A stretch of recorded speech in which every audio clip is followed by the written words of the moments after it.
J'ai toujours eu une relation particulière avec Robin des Bois. Tout simplement parce que, c'est mon prénom. Robin, hein, pas des Bois. Et quand j'étais petit, je n'aimais pas mon prénom. Mais alors, vraiment pas. Tout simplement parce que tout le monde me faisait la blague « Ah, Robin ! Comme Robin des Bois !» à chaque fois qu'on entendait mon prénom. Et à la longue, c'était un peu lassant. Et puis j'ai grandi. Déjà, on me faisait un peu moins la blague, et puis j'ai développé des convictions politiques. Et je me suis dit que finalement, avoir le prénom d'un mec qui vole l'argent des riches pour le donner aux pauvres, ça me convenait pas mal. Surtout que dans ma passion pour l'histoire, j'ai développé une préférence pour l'étude des révolutions et des révolutionnaires. La figure de Robin des Bois, est-ce que finalement, ce ne serait pas le premier des révolutionnaires? La matrice de laquelle sont nés les Che Guevara, les Louise Michel et les Nestor Makhno? Alors j'ai eu envie de me plonger un peu plus dans l'histoire du personnage. Et ce que j'ai découvert, c'est que c'est pas aussi simple que ça.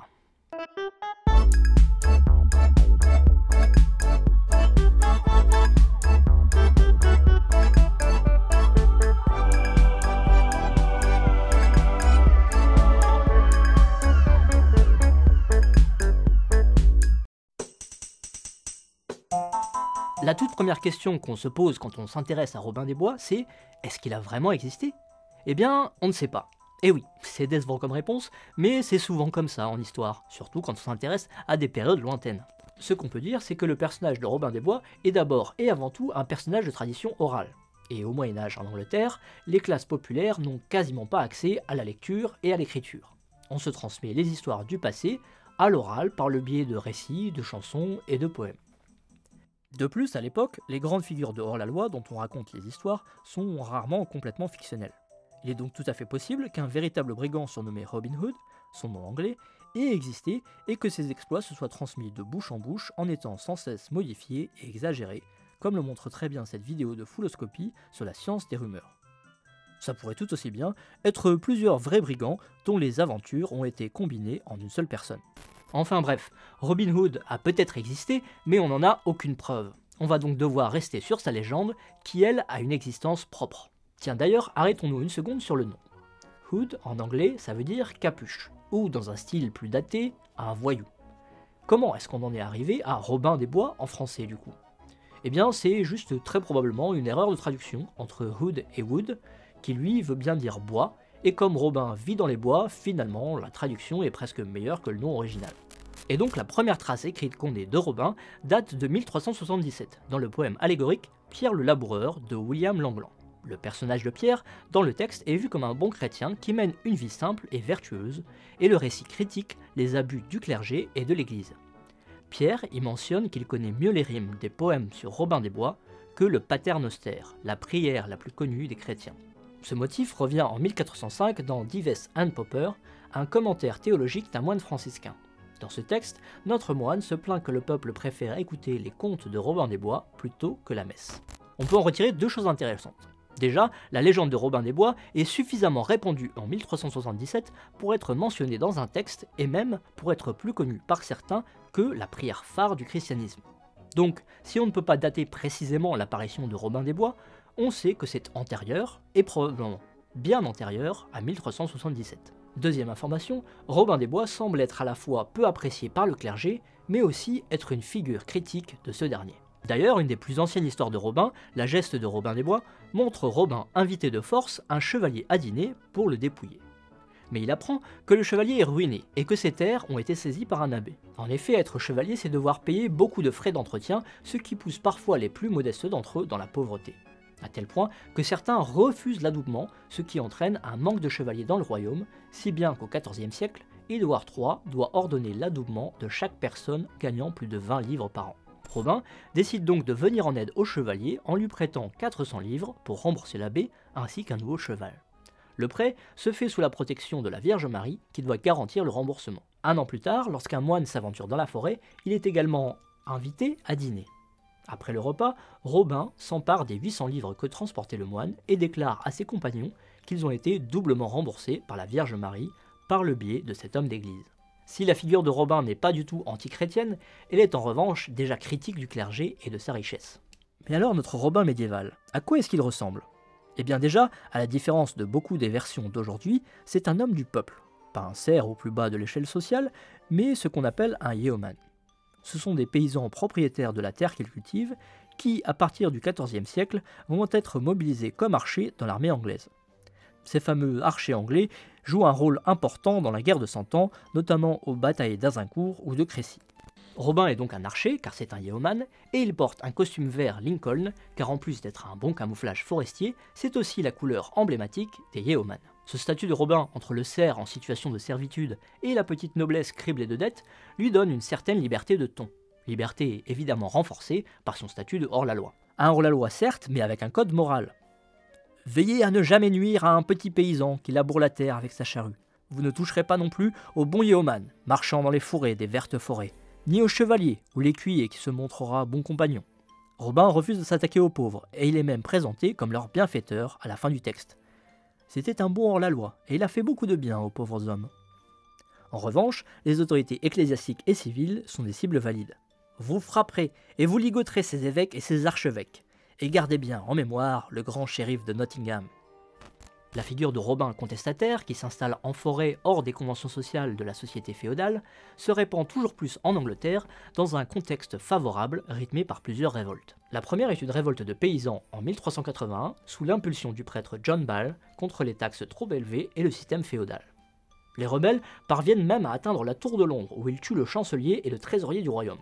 Le roi Richard II finit par accepter la plupart de leurs revendications, y compris l'abolition du servage, avant de revenir sur sa promesse et de mener une répression féroce. Puis en 1450 et 1451, deux autres révoltes.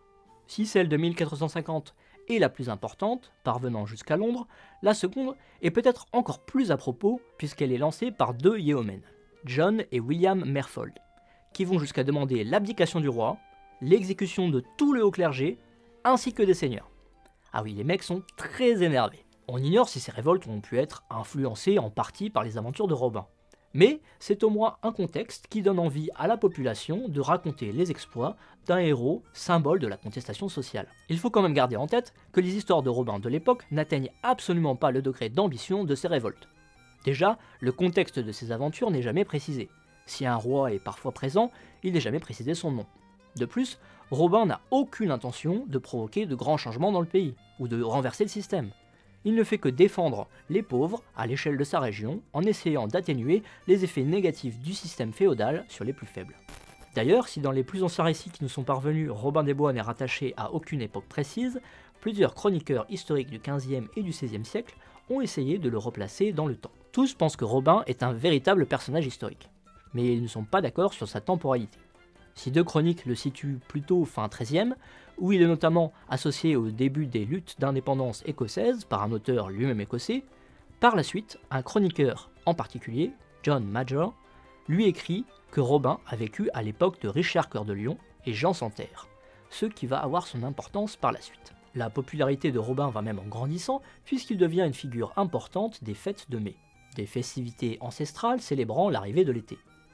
Les gens se déguisent en Robin ou ses compagnons, et c'est souvent Robin lui-même qui préside les festivités. D'ailleurs, en 1549, un théologien du nom de Hugh Latimer vient donner un sermon dans un village. Il raconte : un des paroissiens vient à moi et dit : « Monsieur, c'est un jour animé pour nous. Nous ne pouvons pas vous écouter. C'est le jour de Robin des Bois. » Ce n'est pas une affaire de rire, mes amis, mais une affaire de pleurs, une affaire lourde.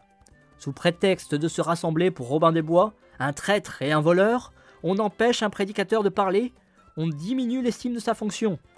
On préfère Robin des Bois à la prédication de la parole de Dieu. Si vous voulez mon avis, le gars était juste vexé qu'on n'arrête pas tout pour aller écouter le grand théologien qu'il est. Mais bon, plutôt que d'aller faire chier de braves gens qui font la fête, il aurait plutôt dû s'occuper de ce qui se passait à Londres, puisqu'en 1553, la reine Marie Ier prend le pouvoir et réinstaure le catholicisme en Angleterre après 2 règnes de rois protestants. Résultat, notre cher Hugh Latimer, le rabat-joie, finit brûlé vif pour hérésie. Oups. Autre preuve de la notoriété de Robin, à partir du XVIe siècle, on le retrouve plusieurs fois dans des documents judiciaires où on le compare à de vrais voleurs. Et de fait, certains s'en réclament eux-mêmes, comme ce groupe d'ouvriers du Norfolk qui tend une embuscade à un noble local et menace de le tuer en scandant « Nous sommes les hommes de Robin des Bois !» Et le 5 novembre, ça vous dit quelque chose? Tell me, do you know what day it is, Evie? November the 4th. Not anymore.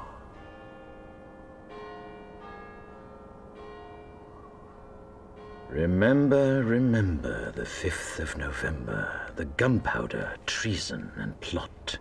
I know of no reason why the gunpowder treason should ever be forgot. C'est la célèbre conspiration des poudres, un projet d'attentat manqué en 1605 qui prévoyait de faire sauter le Parlement britannique et ainsi tuer tous ses membres ainsi que le roi James VI. L'objectif était d'obtenir ainsi un changement de régime pour mettre fin aux persécutions religieuses dans le pays. Guy Fawkes, l'homme chargé de littéralement mettre le feu aux poudres, est arrêté sur place. Et avant de devenir l'inspiration du révolutionnaire V dans les comics et le superbe film V pour Vendetta, Guy Fawkes a été comparé lui-même à Robin des Bois par Robert Cecil, l'homme qui a découvert le complot. Et même si la comparaison peut paraître peu pertinente au vu des actions et des objectifs très différents de Robin et de Fawkes, cela montre que le personnage de Robin s'est bien imposé comme une figure de contestation sociale en Angleterre. Et forcément, ça ne plaît pas à tout le monde. Alors pour le moment, ça peut paraître un peu bête de poser la question. On a vu un Robin protecteur des pauvres, en révolte contre les autorités, particulièrement celle de l'Église, et symbole de contestation sociale. Donc la question paraît tranchée, Robin des Bois est de gauche. Et justement, pour les élites, ça commence à bien faire ces histoires de brigands, rebelles, héros du peuple. Alors déjà, le puritanisme qui commence en Angleterre, au milieu du XVIe siècle, va porter un coup à la figure de Robin. Ce mouvement religieux protestant veut pousser la nouvelle église anglicane à aller plus loin dans sa rupture avec le catholicisme. Ils veulent également repousser tout ce qui est profane et contraire à leur ordre moral. Donc ils vont s'opposer au personnage de Robin et aux fêtes de mai qu'il présidait, faisant reculer sa présence dans le folklore populaire. Mais c'est le développement du théâtre qui va à la fois pérenniser les histoires de Robin des Bois tout en modifiant leur contenu politique. En effet, sous Élisabeth Ier, qui règne de 1558 à 1603, le théâtre va grandement se développer en Angleterre. On construit des théâtres permanents et des troupes professionnelles se constituent, financées par de riches mécènes. Si les pièces se veulent relativement accessibles à la population, avec des sections de places peu chères dans les salles, c'est aussi un passe-temps très prisé de la haute société qui vient s'y montrer. C'est dans ce contexte qu'Anthony Mudie écrit en 1598 La chute de Robert, comte de Huntingdon et La mort de Robert, comte de Huntingdon. Dans ces pièces, l'auteur reprend l'hypothèse de John Major qui faisait vivre Robin des Bois à l'époque de Richard Cœur de Lion et de Jean Santerre. Mais il n'est plus un yeoman qui lutte pour plus de justice à une échelle locale, mais un noble déchu qui se bat pour que le roi Richard récupère son trône usurpé par son frère Jean. La noblesse de cœur de Robin devient une noblesse littérale, et s'il vole toujours aux riches pour donner aux pauvres, c'est pour s'attaquer au pouvoir de l'usurpateur afin de rétablir le souverain légitime. Un récit dès lors bien plus acceptable pour les élites qui financent ces pièces. Cette réorientation politique assez radicale de Robin est très efficace, car c'est généralement cette version de l'histoire qui est racontée dans la grande majorité des adaptations suivantes de la légende, et ce, peu importe le média.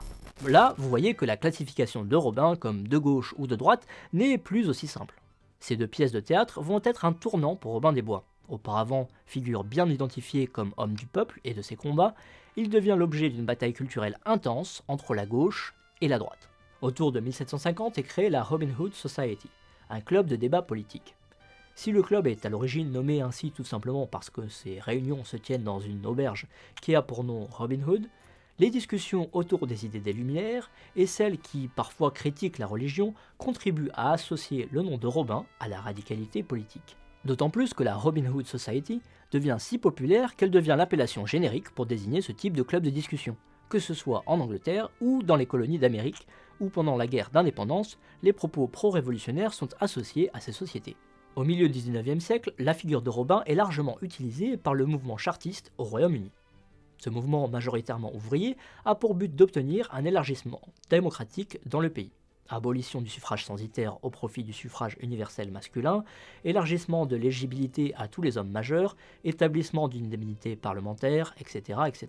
Les chartistes se réapproprient largement Robin des Bois, particulièrement dans le roman Robin Hood and Little John or the Merry Men of Sherwood Forest, écrit par Pierre Egan le Jeune et publié sous forme sérielle entre 1838 et 1840. Dans l'histoire, Robin demande à être élu par ses compagnons avant de pouvoir les diriger. En réponse, les conservateurs anglais essaient de s'emparer à leur tour de la figure de Robin, notamment comme un modèle de virilité et un patriote qui agit pour le bien du pays. Le paroxysme de cette récupération intervient avec la création d'un régiment de l'armée, le Robin Hood Rifles, en 1859. Ce régiment de Nottingham servira même plus tard dans la répression de l'insurrection de Pâques en 1916 à Dublin. Des Robins des Bois au sein d'une armée officielle envoyée pour réprimer une révolte populaire, on est vraiment loin de l'archer de Sherwood des origines. Robin va connaître un nouveau regain de popularité au XXe siècle. Le premier grand film populaire narrant ses aventures sort en 1922, avec Douglas Fairbanks dans le rôle titre.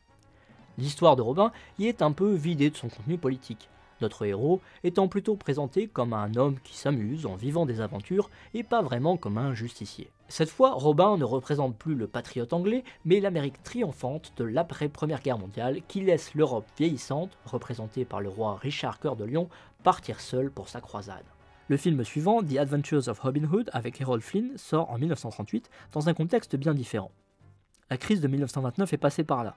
L'Amérique a été mise à terre par le krach boursier et commence à se relever grâce à la politique du New Deal du président américain Franklin Delano Roosevelt. Cette politique de réforme sociale et économique a eu pour but de mettre en place un début d'État-providence dans le pays afin d'aider les plus pauvres. Dans ce contexte de redistribution des richesses, forcément le moment est idéal pour faire revenir Robin des Bois. Dans ce film, il retrouve son côté justicier. Il lutte contre les inégalités de richesse, mais il recueille aussi des réfugiés, tout en s'opposant aux différences de traitement entre les Anglais d'origine normande et ceux d'origine saxonne. Si ces éléments critiquent les discriminations raciales aux États-Unis, la ségrégation est alors pleinement appliquée dans les États du Sud, elle vise surtout ce qui se passe en Europe et notamment en Allemagne nazie, à une période où de nombreux juifs viennent justement se réfugier aux USA, comme c'est d'ailleurs le cas du compositeur de la musique du film. Une philosophie résumée par le roi Richard qui revient à la fin du long métrage. And I further banish from my realm all injustices and oppressions which have burdened my people. And I pray that under my rule, Normans and Saxons alike will share the rights of Englishmen. Ce film éclipse celui de Fairbanks en popularité, et c'est essentiellement lui qui va répandre la figure de Robin des Bois à travers le monde. Il faut dire que le film de 1922 était muet et en noir et blanc, alors que celui-ci est non seulement parlant, mais c'est aussi l'un des tout premiers films en couleur. Robin des Bois devient une inspiration pour d'autres artistes. Il va par exemple inspirer la création du super-héros Green Arrow, sorte de mélange entre Robin et Batman. Milliardaire propriétaire d'une multinationale, Oliver Queen a une double identité lorsqu'il revêt le costume de Green Arrow, clairement inspiré du costume traditionnel de Robin, auquel il emprunte également sa grande maîtrise de l'arc. Leo Mueller, you have failed this city. En France aussi, les films popularisent le personnage de Robin, qui obtient sa version française en 1963 avec la série TV Thierry Lafronde. Un autre noble déchu qui s'entoure de braves compagnons et qui se sert d'une arme de jet. Mais lui vit ses aventures au cœur de la guerre de Cent Ans, en France, et se bat contre les Anglais. La guerre froide va changer la donne pour Robin. Aux États-Unis, dans les années 1950, le macartisme donne dans la chasse paranoïaque aux communistes, réels ou supposés. Dans ce contexte, Robin, qui vole aux riches pour donner aux pauvres, c'est évidemment un proto-communiste à proscrire. Certains conservateurs essaient même de censurer Robin. Dans l'Indiana, en 1953, un membre de la commission des manuels scolaires tente d'interdire toutes les œuvres autour de Robin des Bois dans les bibliothèques publiques, au motif qu'il diffuse des idées communistes. Mais sa tentative est mise en échec par les protestations des étudiants de l'université de Bloomington. Mais la plus grosse attaque contre Robin vient de Ayn Rand, en 1957, dans son roman Atlas Shrugged. Virulente anticommuniste et partisane d'un capitalisme ultra-libéral, Ayn Rand est toujours très populaire chez les grands patrons comme Elon Musk et dans les milieux ultra-conservateurs américains. Dans son roman, l'Europe est entièrement sous le joug de régimes socialistes, tandis que les USA sont paralysés par une administration et un État-providence tout-puissant. Des grands patrons organisent la résistance, notamment un certain Ragnar, qui attaque des convois humanitaires à destination de l'Europe pour les redistribuer aux pauvres patrons spoliés par les taxes. Je me bats contre un homme que je veux détruire. Robin des Bois est mort voilà plusieurs siècles, mais tant que son souvenir ne sera pas balayé de l'esprit des hommes, nous ne pourrons pas vivre dans un monde décent. Il prenait aux riches pour donner aux pauvres, et bien moi je prends aux pauvres, et je donne aux riches. Ou, pour être plus exact, je restitue aux riches qui produisent ce que les pauvres leur ont volé. Robin des Bois, c'est cette créature, un parasite à deux titres, puisqu'il prolifère sur les plaies des pauvres et se nourrit du sang des riches. La pire qui soit donc, que les hommes en sont venus à considérer comme un exemple d'exigence morale. Ici, Ayn Rand prend la figure de Robin des Bois à l'envers, généralement utilisée pour critiquer un opposant, pour en faire une figure positive et héroïque de la lutte des classes inversées, où les riches sont volés par des pauvres parasites, qualifiés même de sous-hommes dans le roman. Mais ce qui marche le mieux, c'est toujours d'essayer de récupérer le personnage à sa sauce. Et c'est ce que va faire en 1952 un homme très à droite, farouchement anticommuniste et anti-syndicat. Un homme qui n'avait pas hésité en 1938 à faire visiter Hollywood à Leni Riefenstahl, la grande propagandiste du régime nazi, avant de retourner sa veste en 1941. J'ai nommé Walt Disney. Alors attention, ce film, The Story of Robin Hood and His Merry Men, est bien produit par Disney, mais ce n'est pas le dessin animé, c'est un film en live action. Le dessin animé, on en reparlera un peu plus tard.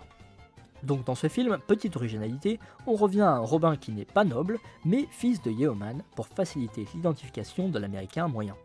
Mais à la fin, il est tout de même anobli et épouse Lady Marianne, pour représenter le parfait self-made man à l'américaine. Le début du film évoque positivement le départ à la croisade du roi Richard, une croisade religieuse qui est bien vue, en opposition au communisme qui lui est athée. On est également en pleine guerre de Corée, où les Américains soutiennent activement le Sud contre le Nord communiste. Une intervention américaine régulièrement comparée à une croisade dans les médias. Dans le film, l'archevêque de Canterbury est même montré comme un personnage positif, fidèle du roi Richard et presque prêt à en découdre avec les hommes du prince Jean. Cela va complètement à l'encontre de la vision très critique du haut clergé dans les légendes originales. Les taxes, évidemment mal vues par un anticommuniste, semblent être la seule injustice contre laquelle lutte Robin. What say you, good Fitzooth? Will you and your son change your coats? 20 marks a man will be your wage at Christmas time. I will not change my coat, nor will my lad change his. In the old days, I'd have been proud to wear King Richard's livery, but a forester in Sherwood nowadays is no better than a tax gatherer or a sheriff's bully. You'll not tempt me to raise my bow against my neighbor. Et à la fin, Robin donne tout son argent, non pas pour les pauvres, mais pour payer la rançon du roi Richard, prisonnier en Autriche. En France aussi, la guerre froide a des effets sur le personnage de Robin, mais pas vraiment dans le même sens qu'aux États-Unis. Robin est réutilisé dans le magazine Vaillant, qui devient ensuite Pif Gadget, journal à destination de la jeunesse possédé par le Parti communiste français. Si vous voulez en savoir un peu plus sur ce journal très particulier, je vous recommande grandement la vidéo du camarade Bolchegeek sur le sujet, c'est passionnant. Je vous mets le lien dans la description. Et donc dans cette revue paraît de 1965 à 1975 une BD très populaire sur Robin des Bois. Ici, l'archer retrouve évidemment ses valeurs de gauche et lutte contre l'oppression et l'injustice. Dans cette version, Richard Cœur de Lion est nettement moins sympa, et va même jusqu'à exiler Robin en France où il rencontrera Philippe Auguste, figure du bon souverain, proche du peuple, qui aide même Robin à lutter contre un seigneur tyrannique. On retrouve là une opposition entre le monde anglo-saxon, qui représente les USA et où règne l'arbitraire, et une France beaucoup plus positive où on trouve du progrès social. C'est tout à fait typique de la vision anti-américaine du PCF de cette époque. En 1973, on retrouve une production Disney sur Robin des Bois, avec cette fois-ci le dessin animé. Dans le contexte de la montée des idées ultralibérales d'un Ronald Reagan, le film insiste encore plus que celui de 1952 sur les dangers des taxes qui asserviraient le peuple et détruiraient l'économie. Le mot est d'ailleurs extrêmement présent dans les dialogues et à l'écran. Taxes, taxes, taxes. Nouveau contexte en 1991, avec la fin de la guerre froide, le politologue Francis Fukuyama théorise la fin de l'histoire, consacrant la domination et la victoire définitive du capitalisme et de la démocratie libérale occidentale. Bon, on va très vite s'apercevoir qu'il s'est lourdement trompé, mais le film Robin Hood, Prince of Thieves, avec Kevin Costner, semble plutôt alors suivre cette théorie. Le film est largement vidé de ses propos politiques, d'un côté comme de l'autre. On ne parle quasiment pas de voler aux riches pour donner aux pauvres, ou encore de taxes. Et le méchant n'est même pas le prince Jean, mais le shérif de Nottingham, qui tente de parvenir au pouvoir avec l'aide d'une sorcière. Le film sert plutôt de symbole du triomphe de l'Amérique sur la vieille Europe, où Kevin Costner, avec son accent américain, finit par épouser la cousine du roi Richard, jouée par Sean Connery, qui lui n'arrive qu'à la toute fin du film pour donner sa bénédiction au mariage. And why should the people listen to you? Because, unlike some other Robin Hoods, I can speak with an English accent. Le personnage de Morgan Freeman joue lui le Sarrasin, réfugié en Angleterre, symbole du melting pot qui fait la gloire de l'Amérique. Ce concept suppose que les différentes populations qui ont progressivement peuplé les États-Unis se sont progressivement mêlées ensemble pour ne former qu'un seul peuple. Une idée très remise en question aujourd'hui quand on voit la puissance du racisme systémique, par exemple à l'égard de la population latino ou afro-américaine, comme l'a tristement démontré en 2020 l'affaire George Floyd. Et le contexte change de nouveau en 2010 pour la sortie de la version de Ridley Scott, je pense que vous avez compris l'idée, avec cette fois-ci le traumatisme des guerres d'Irak et d'Afghanistan, représenté par l'évocation des guerres du roi Richard à l'étranger qui ne sont pas comprises et qui ont engendré des crimes de guerre. Bon, et on a aussi une certaine haine de Ridley pour les Français, que je ne m'explique pas, où le grand méchant, c'est pas tellement le prince Jean, toujours au pouvoir à la fin du film, mais plutôt le roi de France et ces Français très très méchants qui massacrent des villageois et essaient de violer Marion, et qui à la fin se font joyeusement massacrer dans une bataille finale où ils ne tuent pas un seul soldat anglais, le seul qui en tue, c'est le traître anglais au service des Français. Autre élément bizarre dans les Robin des Bois plus récents, il y a un total de 3 blagues sur la taille du pénis dans les films de 91 et de 2010. Et là je vous avoue, je sais pas bien l'expliquer ça. That stumpy one there is David of Doncaster, but the lads all calls him Bull. Because you're short? No, it's because I'm so long. So, why do they call you Little John? Are you trying to get at? Ain't proportionate. I feel invigorated. I woke this morning with a tumescent glow. 84. A miracle, huh? Récemment, Robin a souvent été parodié, comme dans Men in Tights de Mel Brooks, le film Shrek ou même dans Kaamelott, dans l'épisode Le Justicier. Indiquez-nous la salle des coffres. Les petites gens vont reprendre par la force ce que vous leur avez lâchement soutiré. Les petites gens mollo, hein, c'est pour ça, traité de bouseux, hein, elle n'a pas besoin de vous. Preuve de plus de l'empreinte culturelle forte du personnage. Aujourd'hui, même si dans la conscience collective, Robin des Bois est sans doute plutôt lié à la gauche, de par sa redistribution de la richesse et de son utilisation régulière en milieu militant, comme par exemple dans des manifestations ou lors des opérations Robin des Bois, où des ouvriers syndiqués d'EDF rétablissent le courant à des personnes à qui l'on a coupé pour défaut de paiement, comme pendant le mouvement contre la réforme des retraites. Il reste qu'encore aujourd'hui, des conservateurs arrivent à s'approprier Robin. Par exemple, Ted Cruz, sénateur ultra-conservateur du Texas et partisan de Donald Trump, répondit ceci dans un débat télévisé à Bernie Sanders qui venait de mentionner Robin des Bois. Robin Hood was robbing the tax collectors who were collecting too much taxes from the working men and women and taking it for the rich. In Bernie's analogy, it is the Democrats who are King John and the Sheriff of Nottingham. Pour lui, Robin des Bois est pour la suppression des impôts. Sauf qu'en l'occurrence, les suppressions d'impôts dont il était question concernent les plus riches. Au final, qu'est-ce qu'on peut retenir ? Déjà, je trouve ça assez incroyable qu'un personnage qui a environ 700 ans d'existence soit toujours aussi présent dans l'imaginaire collectif en Occident. Et encore, hein, pas uniquement en Occident, puisqu'on a par exemple des films de Bollywood qui parlent de Robin des Bois. Il y en a même un qui est sorti en décembre 2024, avec un Robin contemporain, et qui chante, j'imagine, comme c'est Bollywood.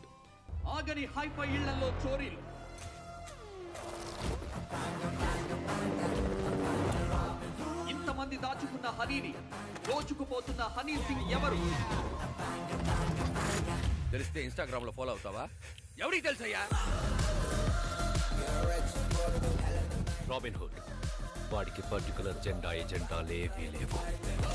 Ensuite, si la figure de Robin change énormément en fonction du contexte d'écriture et du profil de son auteur, on peut retenir qu'à la base, c'est quelqu'un qui se bat contre l'injustice. Et c'est la nature de cette injustice, choisie par l'histoire, qui permet de catégoriser politiquement Robin.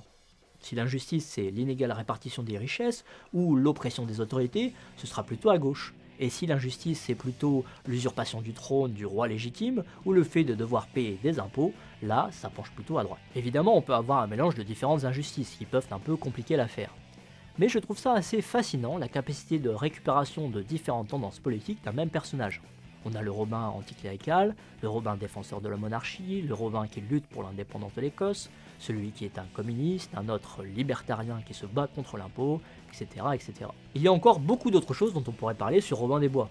La manière dont il est comparé à de vrais brigands, parfois de manière très paradoxale, l'évolution du personnage de Marianne et de la place des femmes dans ses aventures, l'importance du travestissement chez Robin, l'adaptation de ses aventures pour la jeunesse, etc., etc.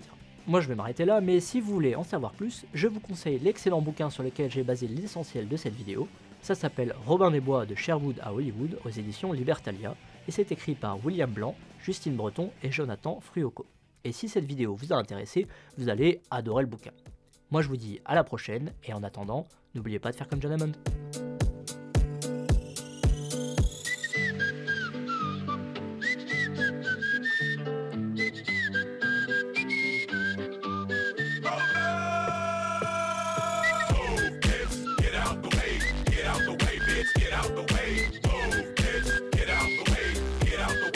Get out the way.